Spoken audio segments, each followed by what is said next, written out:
Assalamualaikum warahmatullahi wabarakatuh. Selamat datang di video proyek akhir kami dalam mata kuliah Fundament Sains Data. Jadi pada kesempatan kali ini, kami akan mempresentasikan hasil analisa kami tentang sebuah dataset menggunakan algoritma unsupervised learning menggunakan metode K-means. Jadi untuk tidak memperpanjang waktu, izinkan kami terlebih dahulu untuk memperkenalkan diri. Jadi kami terdiri dari 3 anggota kelompok. Yang pertama ada Abdul Hamid Ibrahim, yang kedua ada Dawam Zarif Prakosa, dan yang ketiga adalah saya sendiri, Reza Pahlevi. Baik, kita masuk ke dalam hasil analisa.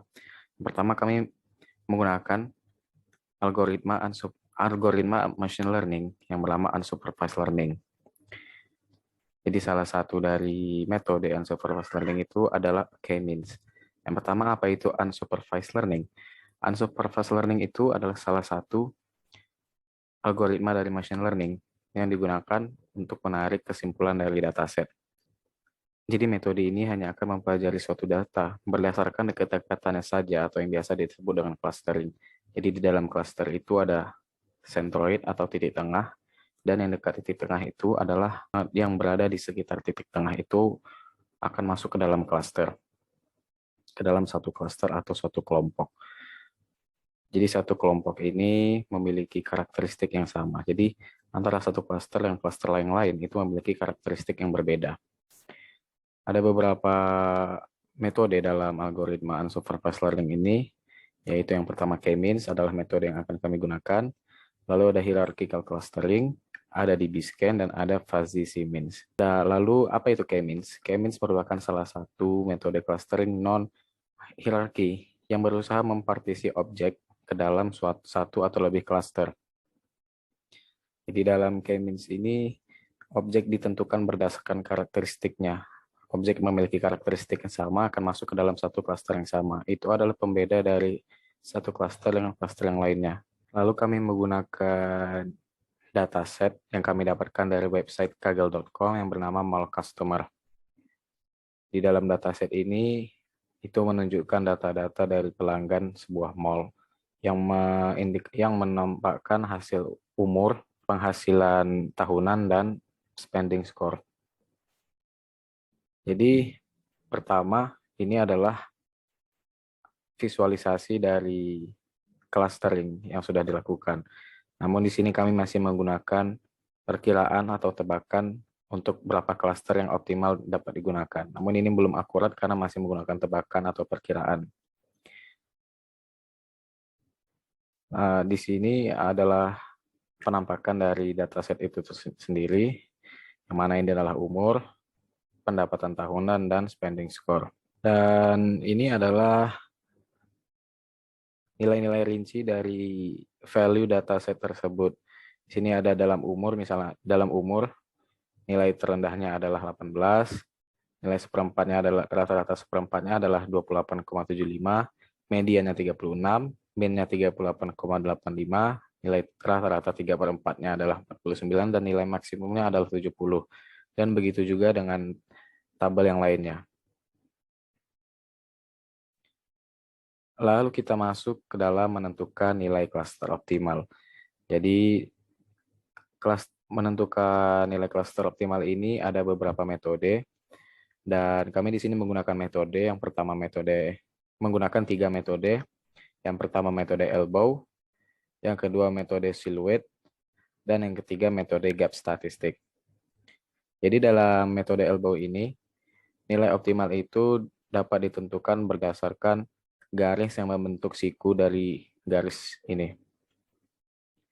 Bisa dilihat di sini garis yang mendekati bentuk siku adalah 8 dan 6.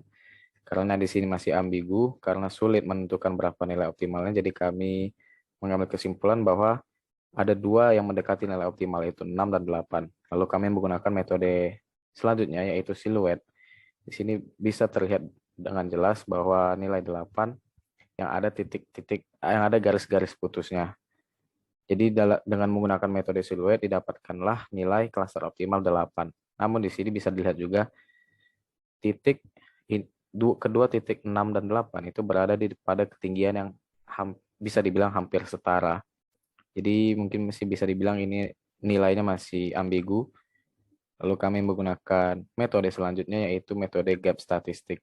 Nah, di sini terlihat jelas bahwa nilai cluster optimal untuk dataset ini adalah 6. Maka pada dataset ini kami mengambil nilai 6 untuk nilai optimalnya. Lalu selanjutnya bisa dijelaskan oleh Mas Dawam Zarif Prakosa. Baiklah, nama saya Dawam Zarif Prakosa. Saya akan melanjutkan apa yang teman saya jelaskan tadi.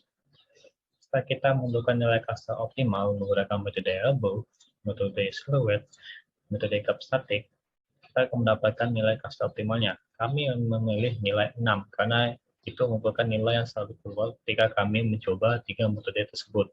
Setelah kami mendapatkan nilai cluster optimal, kami menjalankan K-means. Inilah hasilnya. K-means cluster dengan 6 cluster yang memiliki ukuran 33, 38, 21, 45, 39, dan 24. Ini merupakan nilai means clusternya. Cluster 1 memiliki nilai means cluster 0,22 11 606 pada age. Annual income 1,08 05 138. Spending score min 1, 28 68 23 05. Cluster kedua min 0,87 09 130 pada age. Annual income min 0,1135003. Spending score min 0,0933 46 15. Dan seterusnya pada setiap cluster bisa dilihat sendiri ini cluster vektor. Pada angka ini bukan customer ID kami yang bisa dilihat pada slide ke-6. Ini dia customer ID. Kami memiliki total 200 customer ID. Nah, kita balik lagi ke slide ini. Nah, cluster vektor ini. Nah, customer ID kami semua sini, sampai 200 kan. Nah, angka di bawahnya merupakan clusternya.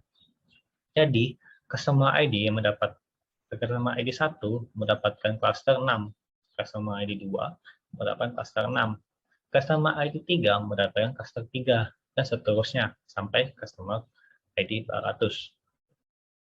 Nah, dalam cluster sum of square dengan cluster, kami dapatkan nilai cluster 77,7% yang merupakan cukup tinggi menurut kami. Pada slide selanjutnya, kami memvisualisasikan pembagian cluster kami yang merupakan hasil optimal cluster kami. Bisa dilihat di sini, kami memiliki 6 cluster. Nah, 6 cluster. Ini merupakan visualisasinya. Cluster 1, cluster 2, cluster 3, cluster 4, cluster 5, dan cluster 6. Inilah penjelasan saya yang akan dilanjutkan dengan teman saya. Baiklah, saya Abdul Hamid Ibrahim akan menjelaskan pada bagian kesimpulan. Setelah melakukan analisis terhadap dataset customer yang kami dapatkan dari kaggle.com, kami mendapatkan 6 klaster yang terbentuk dari data tersebut. Dari 6 klaster yang ada, maka dapat dilakukan profilisasi tiap klaster untuk memperjelas pengelompokannya. Pada klaster pertama, customer yang memiliki umur sekitar 42 tahun memiliki pendapatan yang paling tinggi dan juga spending score yang paling rendah. Pada klaster 3, customer yang berumur sekitar 45 tahun atau customer yang paling tua memiliki pendapatan yang rendah dan juga memiliki spending score yang rendah. Pada klaster 6, customer yang berumur sekitar 25 tahun atau customer yang paling muda memiliki pendapatan yang paling rendah, namun pengeluarannya yang tinggi. Dengan melakukan profilisasi ini, kita bisa melihat perbedaan antara klasternya dan juga pengelompokannya semakin jelas. Baiklah, demikian presentasi dari kami. Lebih dan kurang saya sebagai perwakilan mohon maaf. Saya tutup. Assalamualaikum warahmatullahi wabarakatuh.